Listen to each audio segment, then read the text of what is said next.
Good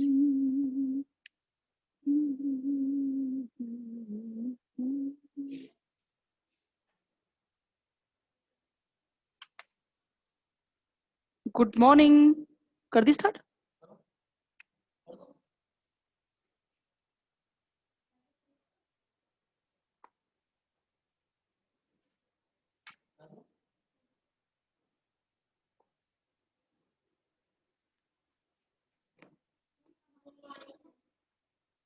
good morning.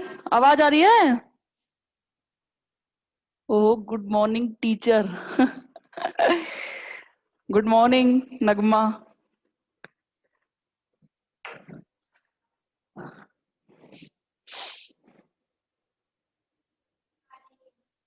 करें start.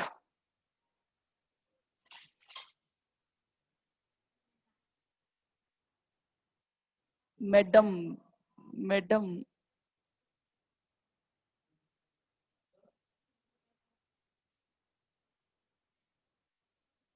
चले आगे, आगे चलेंगे।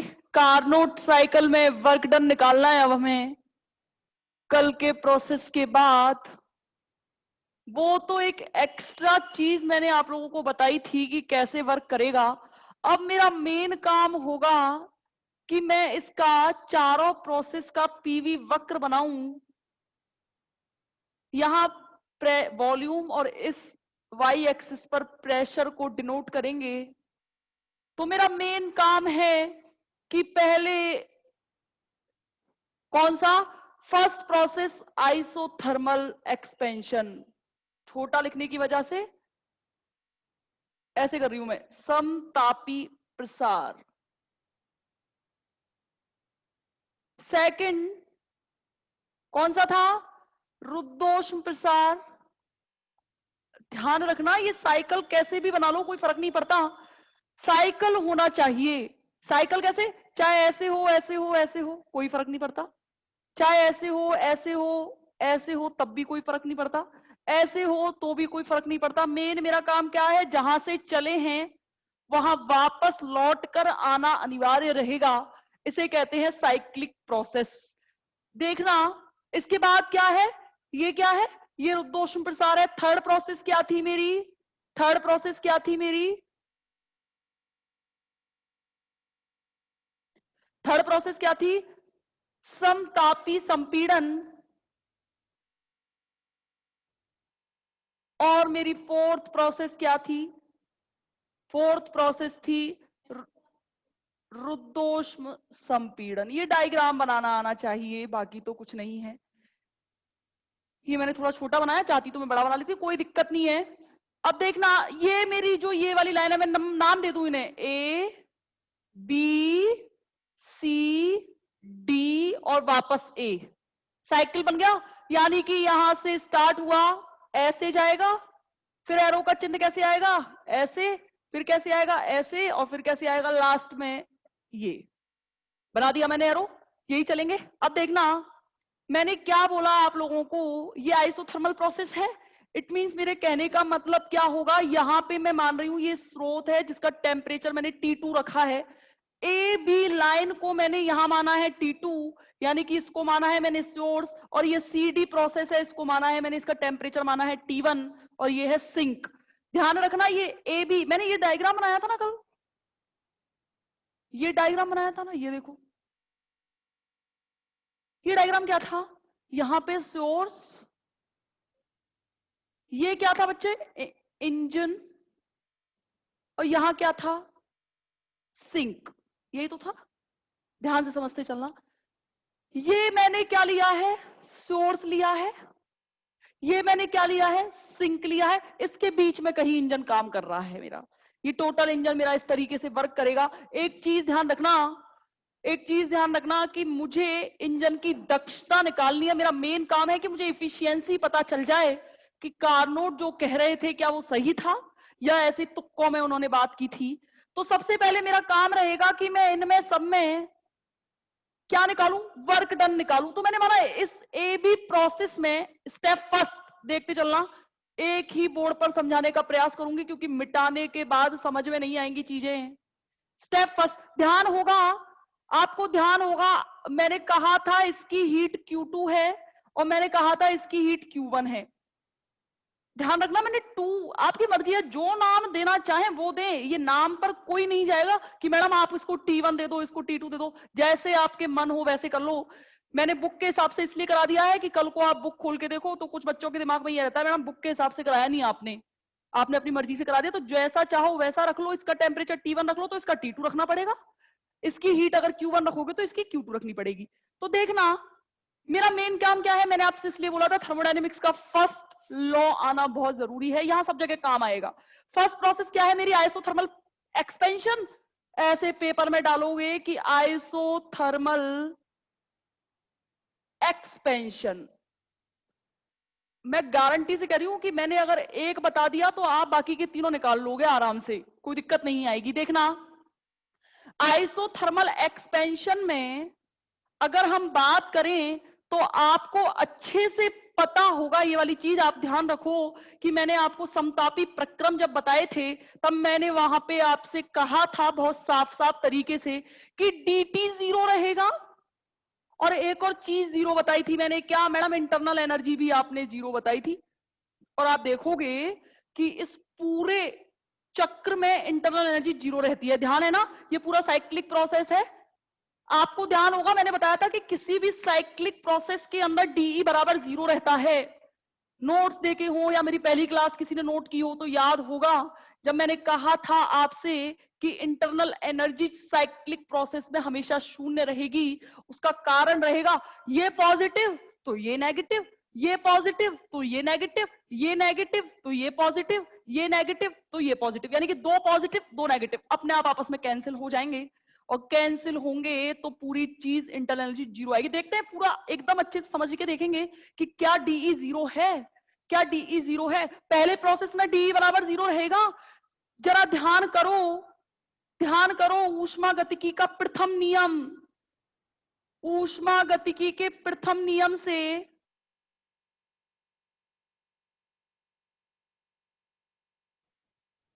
ध्यान है कुछ, क्या था ध्यान है, क्या था, डेल्टा ई बराबर क्यू माइनस डब्ल्यू था या नहीं। यहां से मैंने आपको बोला कि डेल्टा ई को 0 रखेंगे फर्स्ट प्रोसेस में, तो यहां से क्या आएगा बच्चों, Q बराबर W, इसको मैं W1 से रिप्रेजेंट कर रही हूं। आप चाहे तो इसे कैपिटल Q कर दें, उसका रीजन क्या है कि आप ये ना समझो, चलो ठीक है स्मॉल q ही रहने दो, कोई फर्क नहीं पड़ता, बाद में बताती हूँ कि क्या है। Q बराबर क्या आ गया, W1। किसी को W1 का फॉर्मूला याद है, एक्सपेंशन में W1 बराबर PdV। एक्सपेंशन में नेगेटिव पॉजिटिव पर नहीं चलेंगे, आप चाहो तो नेगेटिव पॉजिटिव लगा दो, कोई दिक्कत नहीं, आंसर सेम आएगा, कोई दिक्कत नहीं। आप चाहो कि मैडम नहीं हमें नेगेटिव लगाना है तो नेगेटिव लगाओ, और नहीं लगाना तो मत लगाओ, जैसे आप चाहें वैसे कर लें, कोई दिक्कत नहीं आएगी। कहां से कहां तक, देखो ये ए पॉइंट पर प्रेशर P1 वॉल्यूम V1, और जरा बताओगे टेम्परेचर क्या होगा, टेम्परेचर क्या होगा बताओगे, टेम्परेचर ये इधर ऐसे कर दो, यस वेरी गुड। पहले ए पॉइंट पर मेरा टेम्परेचर T2 रहेगा, ऑब्वियस है, क्योंकि पूरा आइसोथर्मल एक्सपेंशन है, समतापी है, तो इस वाले प्रोसेस में बता दोगे pressure change madam P2, volume change madam V2, और टेम्परेचर तो T2 ही रहेगा क्योंकि ये आइसोथर्मल है। आइसोथर्मल में जैसा टेम्परेचर है, फर्स्ट पोजीशन पर जो टेम्परेचर है सेकंड पोजीशन पर टेम्परेचर वही रहेगा। वापस सी पॉइंट पर आइए, pressure P3 volume V3, temperature अब T2 से क्या बदल गया, T1, और इस पर आओ, इस पर क्या होगा, P4 V4 T1। इसमें कोई दिक्कत है कि मैंने प्रेशर वॉल्यूम में तो कोई दिक्कत नहीं है, टेम्परेचर में बताओ, टेम्परेचर में कोई दिक्कत है कि मैंने ये कैसे किया है, कि मैडम आपने इसको T2 क्यों लिख दिया और इसी को T1 क्यों लिख दिया, किसी को डाउट है, एनी डाउट, जल्दी, नो प्रॉब्लम, ठीक है। कुछ थोड़ा बहुत दिमाग में आया होगा कि मैडम हम ऐसे कैलकुलेट करेंगे तो शायद ये आ जाएगा, ये ध्यान रखना। फर्स्ट प्रोसेस में मेरी मेन Q2 ऊष्मा निकलेगी, ये कौन सी है, Q2 ऊष्मा, चलो देखते हैं एक बार। देखना जरा ध्यान करो, पीवी, वैसे मैं इसे निकाल के दिखाती नहीं, मैं डायरेक्ट भी कर सकती थी। पीवी बराबर एनआरटी, T2 कर दूं इसे, कोई दिक्कत नहीं है। इसको P1 V1 कर दूं, कोई दिक्कत नहीं है। अब देखना, इसको P1 कर दूं, कोई प्रॉब्लम नहीं है। P1 की वैल्यू निकालोगे तो बच्चे को आएगी NRT2 बटे V2, सॉरी V1। यहां देखना, यहां देखना, इस वाले में कहां से लेके कहां तक इंटीग्रल करूं मैं? V1 से V2, V1 से V2 इंटीग्रल कर दिया, V1 से V2 इंटीग्रल कर दिया। अब देखना आप P1 की वैल्यू रखोगे तो क्या आएगी? NRT2 upon V1। V रख लो, V1 रहने दो, ये हटा दो सारी चीजें पीडीवी के फॉर्म में, कोई दिक्कत नहीं है। अच्छा बताना, ये कांस्टेंट है, टेम्परेचर क्या है? Temperature constant, N constant, R constant, सबको बाहर ले लो और अंदर क्या बचा? 1 अपॉन वी, V1 से V2। जरा याद करो 1 अपॉन एक्स का, 1 अपॉन एक्स का इंटीग्रल क्या होता है dx के सापेक्ष? तो मैडम हमें तो जानते हैं, हमें पता है कि W1 बराबर NRT2, very good, 1 upon x का log x, ठीक है। और यहां से क्या आ गया? V1 से V2। जरा देखो, लिमिट लगाइए, W1 बराबर NRT2, V की जगह पर log V2 रखो और V1 की जगह पर वापस से log V1 रख दिया। log m upon n, W log m minus log n, log m upon n, तो यहां से क्या आ गया? NRT2 log V2 upon V1। Equation first, यहां इस इक्वेशन फर्स्ट से हम जानते हैं कि W1 बराबर Q2 होगा। W1 बराबर Q2 होगा या नहीं, ये काम की चीज रहेगी बाद में। ये स्टेप फर्स्ट में वर्क डन समझ में आ गया? स्टेप फर्स्ट का वर्क डन मैं निकाल चुकी हूं। किसी को कोई डाउट हो कि मैडम दोबारा समझाओ तो इसे दोबारा बता सकती हूं, बताइए, एनी डाउट? जल्दी, कोई भी बायोलॉजी से, स्पेशली मैथमेटिक्स वाले स्टूडेंट्स पे मेरा ध्यान नहीं है, मैथमेटिक्स वाले स्टूडेंट आराम से कर लेंगे। मेन मेरा ध्यान है किस पर? बायोलॉजी वाले स्टूडेंट पर। वेरी गुड, या तो आप पढ़ नहीं रहे हैं या तो मैं बहुत अच्छा पढ़ा रही हूं। तो मैं तो बहुत अच्छा पढ़ाती हूं, आप लोग ही नहीं पढ़ रहे हो, ठीक है, कोई बात नहीं, अच्छी बात है, आप लोग को समझ में आ रहा है। ये सिर्फ एक मजाक की लाइन थी, कोई बात नहीं है। अब देखना, ये मैं सब मिटा रही हूं, ये सिर्फ ये दो इक्वेशन छोड़ूंगी मैं, ठीक है ना, क्योंकि ये काम की है। मिटा दूं?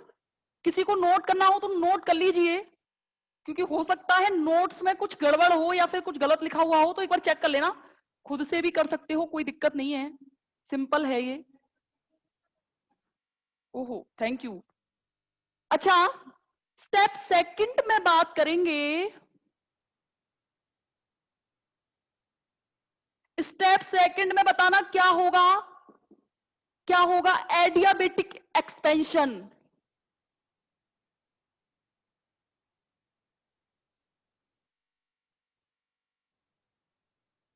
एडियाबेटिक एक्सपेंशन, रुद्धोष्म प्रसार। एक बात बताऊं, कभी भी किसी टीचर से स्टूडेंट की पहचान नहीं होती, स्टूडेंट से टीचर की पहचान होती है, ध्यान रखना। एक स्टूडेंट अगर कुछ बन जाए ना तो हमेशा टीचर को लगता है हाँ कभी जिंदगी में कि मेरा स्टूडेंट रहा है या मेरी स्टूडेंट रही है। तो ये वाली चीज ध्यान रखो, ये कभी भी टीचिंग कभी भी एक टीचर पर ही डिपेंड नहीं करती, मेन स्टूडेंट पे डिपेंड करती है कि स्टूडेंट कितना पढ़ रहे हैं। एडियाबेटिक एक्सपेंशन की बात करें, रुद्धोष्म प्रसार की, रुद्धोष्म प्रसार में हम अच्छे से जानते हैं Q इक्वल टू 0 रहेगा, इसमें कोई दिक्कत नहीं है। ऊष्मागतिकी के प्रथम नियम से क्या होता है बच्चों? डेल्टा ई बराबर Q माइनस डब्ल्यू। यहां से Q बराबर क्या आया? 0, तो डेल्टा ई बराबर माइनस के डब्ल्यू। चूंकि सेकंड प्रोसेस में है तो मैं इसे W2 लिख दूं, कोई दिक्कत नहीं है, उससे कोई फर्क नहीं पड़ता। या W चलने दो, लास्ट में W2 कर दो, कोई फर्क नहीं पड़ता, उसको पता है सेकंड प्रोसेस में वर्क डन W2 है। कुछ जानी पहचानी टर्म दिखाई दे रही होगी, कि मैं इस डेल्टा ई को जरूर लिख सकती हूं डेल्टा ई बराबर सीवी dt। क्या ये समझ में आया कि मैंने ये कैसे किया? डेल्टा ई बराबर CV dt, delta E over delta T बराबर सीवी होता है स्थिर आयतन पर ऊष्मा धारिता। कुछ तो संबंध निकालना पड़ेगा मुझे, तो यहां से डेल्टा ई बराबर क्या आ गया? सीवी dt आया या नहीं? तो देखना जरा, डेल्टा ई बराबर सीवी dt, तो टेम्परेचर का डिफरेंस है। इनिशियल स्टेट पे टेम्परेचर क्या है? इनिशियल स्टेट पे टेम्परेचर क्या है? T2, और फाइनल स्टेट पे टेम्परेचर इसमें क्या है? T1, T2 minus T1।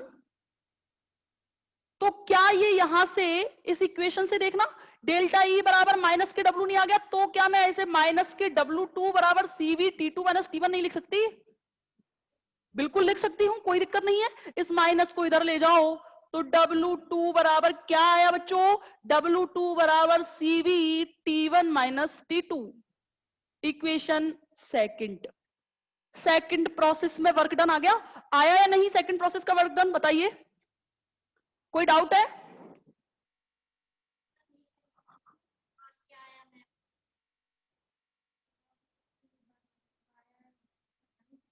अरे आज कर देंगे। अच्छा नहीं आया, कौन है ये? नहीं ये करिए ना, नहीं आया। देखो इधर देखना, बड़ा ही सिंपल है, कुछ नहीं है। देखना ये Q बराबर 0 है, ये तो समझ में आ गया। ऊष्मागतिकी के प्रथम नियम से Q बराबर 0 रखोगे तो डेल्टा E बराबर माइनस के W2 आएगा। अब चूंकि मुझे डेल्टा E इंटरनल एनर्जी के एक्सपेंशन के फॉर्म में कुछ चीज याद रखनी पड़ेगी, तो ध्यान नहीं है क्या? CV बराबर DE ओवर DT होता है या नहीं होता? कुछ ध्यान है कि नहीं? ये CV नहीं है। अगर इस CV का डेल्टा E का मान निकालोगे तो क्या यहां से CV डेल्टा T नहीं आएगा? और ये डेल्टा T देखना क्या है? ये टेम्परेचर का डिफरेंस नहीं है इसमें। टेम्परेचर का डिफरेंस हम कैसे करते हैं? ये दो है, यहां टेम्परेचर T1 है, यहां टेम्परेचर T2 है बच्चों। फाइनल में से फर्स्ट घटा दोगे तो क्या ये डेल्टा T नहीं है? रुक गई क्लास? पानी देखना, यहां से क्या आया? ये डेल्टा T आ गया बच्चों। तो जरा देखना, क्या ये डेल्टा T आप T2, ये देखना डेल्टा T, ये मानो फर्स्ट स्टेप, ये ऐसे है, ऐसे तो चल रहा है। यहां पे टेम्परेचर T2 है, यहां पे टेम्परेचर T1 है या नहीं? अगर यहां CV डेल्टा T रखोगे तो CV बराबर क्या? CV इंटू क्या आएगा? CV इंटू फाइनल में से तो फर्स्ट घटाते हैं, T1 माइनस T2 घटा दिया मैंने, बस यही तो किया है। CV, सॉरी, हाँ ये इसीलिए टोका है, T1 माइनस T2 आएगा।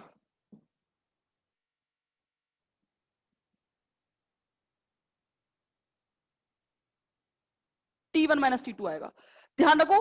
फाइनल में से फर्स्ट घटा दिया, अब आया समझ में? हाँ या ना? जल्दी बताओ।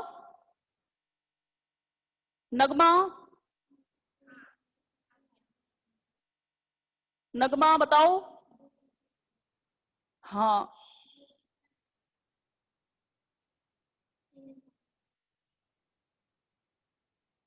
ठीक है सर, गुड मॉर्निंग। अच्छा देखना, ये चीज आ गई, ये माइनस को मैं इधर लेके गई हूं, ध्यान रखना, और माइनस का मल्टीप्लाई अंदर करोगे तो ये माइनस वाली पॉजिटिव में आ जाएगी और ये वाली किस में आ जाएगी? नेगेटिव में। ये इक्वेशन सेकंड आ गई। ये हमने सेकंड प्रोसेस में वर्क डन निकाल लिया है W2। अब फटाफट बताओ थर्ड प्रोसेस में वर्क डन कौन सा होगा? Isothermal compression, isothermal compression. देखना आइसोथर्मल कंप्रेशन में बिल्कुल सेम वही डेल्टा ई बराबर 0 रहेगा, पता है क्योंकि ये समतापी है, ठीक है ना? तो यहां से देखना ऊष्मागतिकी के प्रथम नियम से आप क्या कर सकते हो? डेल्टा ई बराबर Q माइनस W।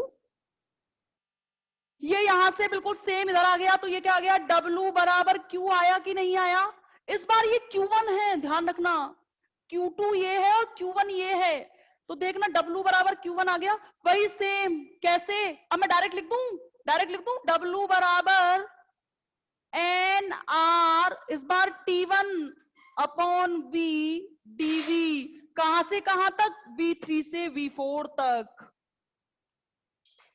V3 से V4 तक, देखा, V3 से V4 तक, वही सेम W3 बराबर NR, T1 भी बाहर और 1 अपॉन V dV, V3 से V4 तक बिल्कुल सेम, W3 बराबर NR T1 लॉग, बिल्कुल सेम कर दूं, कोई दिक्कत तो नहीं है, V4 अपॉन V3, कोई दिक्कत है क्या, ये W3 बराबर नहीं है, इक्वेशन 3, ये मैंने डायरेक्ट कर दिया है, वैसे आप खुद से भी निकाल लो, कोई प्रॉब्लम नहीं है। ये चीज W3 वाली समझ में आई, कैसे निकाला, W3 वाली समझ में आई कि दोबारा समझानी है, मैंने शॉर्ट में कर दिया है, बिल्कुल सेम वैसा ही है, पेपर में बिल्कुल ओपन करके करके आओगे आप, कर लिया, आ गया समझ में, ठीक है। स्टेप थर्ड, ये स्टेप थर्ड थी, और लास्ट स्टेप बची है स्टेप 4, जिसका नाम है स्टेप 4 का एडियाबेटिक कंप्रेशन।